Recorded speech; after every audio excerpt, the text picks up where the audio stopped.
విజయనగరంలో మంత్రి బొత్స మాట్లాడుతున్నారు. ఇప్పుడు లైవ్ చూద్దాం.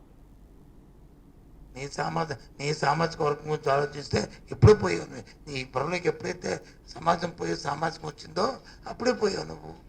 ఇక నిన్నెవడు ఈ రాష్ట్రంలో హర్షిస్తారు? ఎవరు హర్షిస్తారు? నేను నీ ఆలోచిస్తావు.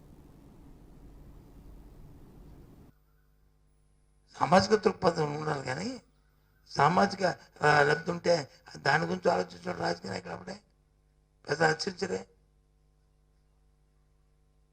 నీ మాట నీ చేతుల్లో, ప్రతి పనిలో, ప్రతి కార్యక్రమంలో అది కనిపిస్తుంది.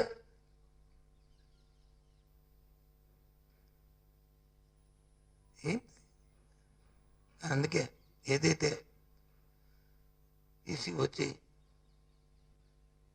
ఇస్తున్న ఈ ప్రజలకు ఇచ్చిన ఈ నవరత్నాల్లో ఉన్న అంశాల పట్ల రాత్రి కోర్టు ఆర్డర్ను కూడా కాదని చేస్తే మేము సీరియస్గా యాక్షన్ అని చెప్పడం, ఫిర్యాదులు వచ్చాయని చెప్పడాన్ని మేము తీవ్రంగా నిరసిస్తున్నాం, ఖండిస్తున్నాం.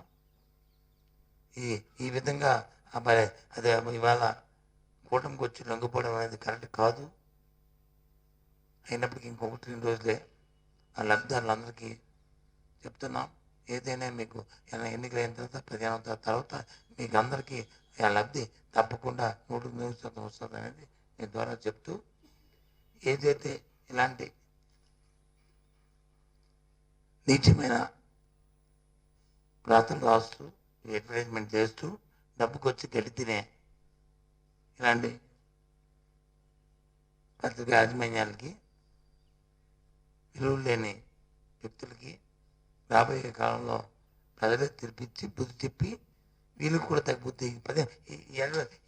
ఈ మాటల నుంచి 15 తర్వాత అనమానండి అంటారా? చూస్తాను నేను. ఎవడు తీసుకోవడానికి ఏంటిది అర్థం ఉండాలి కదా. అడుగు, నిన్న మోడీ వచ్చాడు కదా, ఏమండి కేంద్రంలో మీరు వచ్చి ముసాయిదాన్ని పంపించారు,